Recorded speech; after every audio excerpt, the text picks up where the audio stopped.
Dans ce tutoriel, nous allons voir comment étudier une fonction polynôme de degré 3 à l'aide de la TI-83 Premium CE édition Python. Nous nous placerons ici au niveau de la terminale professionnelle dans le cadre du module Algèbre et Analyse. Nous verrons plus précisément dans cette vidéo comment utiliser les formules et les règles de dérivation afin de déterminer la dérivée d'une fonction polynôme de degré inférieur ou égal à 3. Nous verrons comment dresser à partir du signe de la dérivée le tableau de variation d'une fonction polynôme de degré inférieur ou égal à 3. Puis enfin, nous verrons comment exploiter le tableau de variation d'une fonction polynôme f de degré inférieur ou égal à 3 afin de déterminer le nombre des solutions de l'équation f de x égale c, où c est un nombre réel. Voici le contexte que nous allons développer dans ce tutoriel. Le tableau ci-dessous présente des relevés du nombre de clients présents un samedi de l'année précédente dans un magasin de proximité en fonction de l'heure. L'objectif de cette activité est de déterminer la plage horaire au cours de laquelle il devra prévoir un maximum de personnel. La première étape consiste à trouver une fonction permettant de modéliser les valeurs indiquées dans le tableau précédent. Pour cela, je vous invite à visionner la vidéo intitulée « Choisir un modèle d'ajustement d'un nuage de points » disponible dans la section statistiques de maclassti.fr.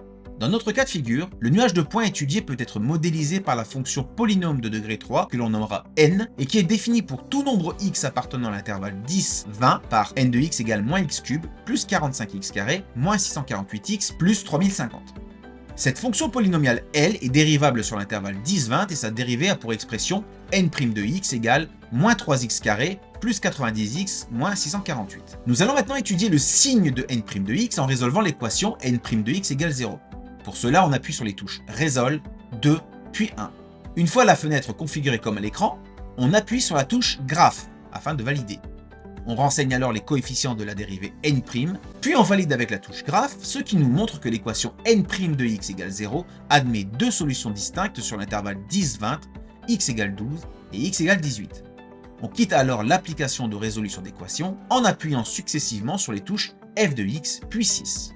L'objectif de la troisième partie consiste à dresser le tableau de variation de la fonction n sur l'intervalle 10-20.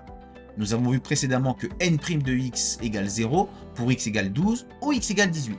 Par définition, n' de x est donc du signe du coefficient a, c'est-à-dire ici moins 3 pour x inférieur à 12 et pour x supérieur à 18, et du signe opposé à celui de ce coefficient pour x compris entre 12 et 18. Ceci nous permet de déterminer le sens de variation de la fonction n sur l'intervalle 10-20.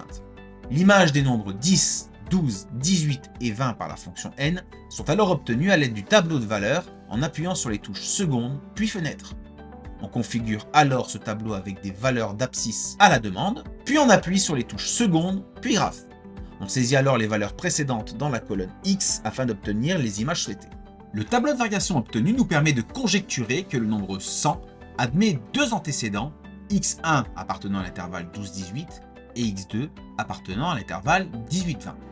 Dans l'éditeur de fonctions, en appuyant sur la touche f de x, on précise la valeur dont on souhaite déterminer les deux antécédents, à savoir ici y2 égale 100. On configure ensuite le domaine de définition de la fonction n en appuyant sur la touche fenêtre. On affiche la représentation graphique à l'aide des touches zoom puis 0.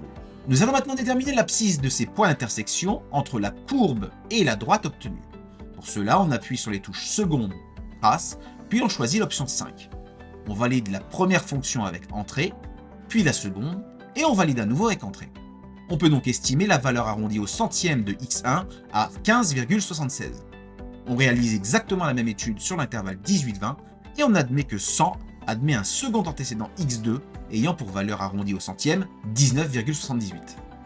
On peut donc conclure que le gérant devra prévoir un maximum de personnel entre 15,76 et 19,68 heures, c'est-à-dire entre 15h46 et 19h47, soit entre 15h45 et 20h si on se base sur des horaires plus réalistes. Ce tutoriel touche maintenant à sa fin, je vous remercie de l'avoir suivi et je vous retrouve très vite pour d'autres tutos de la TI-83 Premium CE édition Python.